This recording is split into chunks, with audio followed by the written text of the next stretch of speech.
Subscribe our NUK News channel and press the bell icon.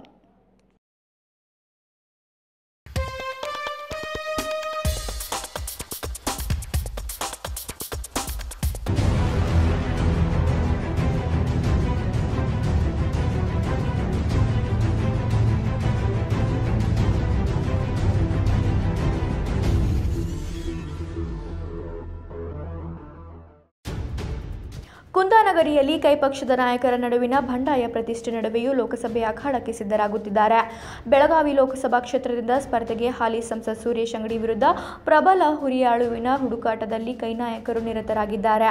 ಜಿಲ್ಲೆಯ ಕಾಂಗ್ರೆಸ್ ನಾಯಕರಲ್ಲಿನ ಭಿನ್ನಾಭಿಪ್ರಾಯ, ವನ ಪ್ರತಿಷ್ಠೆ ಹಾಗೂ ಬಂಡಾಯ ಲೋಕಸಭೆ ಚುನಾವಣೆ ಗೆಲುವಿಗೆ ಅಡ್ಡಿಯಾಗಿರುವುದನ್ನು ಗಮನದಲ್ಲಿಟ್ಟುಕೊಂಡು ಕೈ ಹೈಕಮಾಂಡ್ ಒಮ್ಮತದ ಅಭ್ಯರ್ಥಿಯ ಆಯ್ಕೆಗೆ ಪ್ರಯತ್ನಿಸುತ್ತಿದೆ. ಸತತ 3 ಬಾರಿ ಕಾಂಗ್ರೆಸ್ ಅಭ್ಯರ್ಥಿ ವಿರುದ್ಧ ಗೆದ್ದು ಬೀಗಿರುವ ಬಿಜೆಪಿ ಹಾಲಿ ಸಂಸದ ಸುರೇಶ್ ಅಂಗಡಿ ಈ ಬಾರಿ 4ನೇ ಬಾರಿ ಸ್ಪರ್ಧೆ ಬಹುತೇಕ ಖಚಿತವಾಗಿದೆ. ಅಂಗಡಿ ವಿರುದ್ಧ ಕಾಂಗ್ರೆಸ್ ಪಕ್ಷ ಪ್ರಬಲ ಅಭ್ಯರ್ಥಿ ಕಣಕ್ಕಿಳಿಸುವ ತವಕದಲ್ಲಿದೆ. ಜಿಲ್ಲೆಯಲ್ಲಿ ಸಚಿವ ಸತೀಶ್ ಜಾರಕಿಹೊಳಿ, ಮೈಸೂರು ಮಿನರಲ್ಸ್ ಅಧ್ಯಕ್ಷ ಶಾಸಕಿ ಲಕ್ಷ್ಮೀ ಹೆಬ್ಬಾಳ್ಕರ್ ಮತ್ತು ಅತೃಪ್ತ ಶಾಸಕ ರಮೇಶ್ ಜಾರಕಿಹೊಳಿ ನೇತೃತ್ವದಲ್ಲಿ 3 ಬಣಗಳಾಗಿರುವುದು ಗುಟ್ಟಾಗಿ ಇನ್ನೂ ಉಳಿದಿಲ್ಲ. 3 ಬಣಗಳಿಂದ ಎಸ್ ಸಾಧೂನವರ್, ಅಶೋಕ್ ಪಟ್ಟಣ್, ಶಿವಕಾಂತ್ ಸಿದ್ನಾಳ್, ವಿವೇಕರಾವ್ ಪಾಟೀಲ್, ಚಂದ್ರರಾಜ್ ಹಟ್ಟಿಹೊಳಿ, ಅಂಜಲಿ ನಿಂಬಾಳ್ಕರ್ ಸೇರಿದಂತೆ ಒಟ್ಟು 7 ಜನ ಅಭ್ಯರ್ಥಿಗಳು ಟಿಕೆಟ್ ಆಕಾಂಕ್ಷಿಗಳಾಗಿದ್ದಾರೆ. ಮೈಸೂರು ಮಿನರಲ್ಸ್ ಅಧ್ಯಕ್ಷೆಯಾಗಿರುವ ಶಾಸಕಿ ಲಕ್ಷ್ಮೀ ಹೆಬ್ಬಾಳ್ಕರ್ ತನ್ನ ಸಹೋದರ ಚನ್ನರಾಜ್ ಹಟ್ಟಿಹೊಳಿ ಅವರಿಗೆ ಲೋಕಸಭೆ ಚುನಾವಣೆಗೆ ಟಿಕೆಟ್ ಕೊಡಿಸುವ ಪ್ರಯತ್ನ ನಡೆಸಿದ್ದಾರೆ. ತಮ್ಮ ಪ್ರಭಾವ ಬಳಸಿ ಸಹೋದರನಿಗೆ ಟಿಕೆಟ್ ನೀಡುವಂತೆ ದೆಹಲಿಯ ಮಟ್ಟದಲ್ಲಿ ಕೈ ನಾಯಕರಿಗೆ ಒತ್ತಡ ಹಾಕುತ್ತಿದ್ದಾರೆ ಎಂದು ಹೇಳಲಾಗುತ್ತಿದೆ. ಜಿಲ್ಲೆಯಲ್ಲಿನ ಬನ ರಾಜಕೀಯ ಹಾಗೂ ಪ್ರತಿಷ್ಠೆ ರಾಜಕಾರಣದಿಂದ ಕೈ ಪಕ್ಷದ ಕಾರ್ಯಕರ್ತರು ರೋಸಿ ಹೋಗಿದ್ದಾರೆ.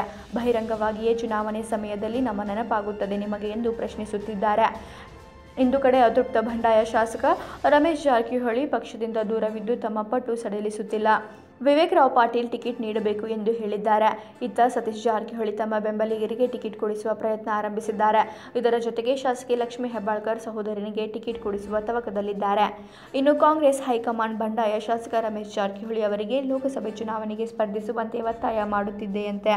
ಟಿಕೆಟ್ ವಿಷಯದಲ್ಲಿ ಜಿಲ್ಲಾ ಕಾಂಗ್ರೆಸ್ ಮೇಲೆ ತಮ್ಮ ಹಿಡಿತ ಸಾಧಿಸಿರುವ ಜಾರಕಿಹೊಳಿ ಸಹೋದರರ ಕೈ ಮೇಲಾಗುತ್ತಾ ಅಥವಾ ತಮ್ಮನಿಗೆ ಟಿಕೆಟ್ ಕೊಡಿಸುವಲ್ಲಿ ಹೆಬ್ಬಾಳ್ಕರ್ ಯಶಸ್ವಿಯಾಗ್ತಾರೆ ಎಂಬುದಕ್ಕೆ ಇನ್ನೊಂದು ವಾರ ಕಾಯಬೇಕಿದೆ.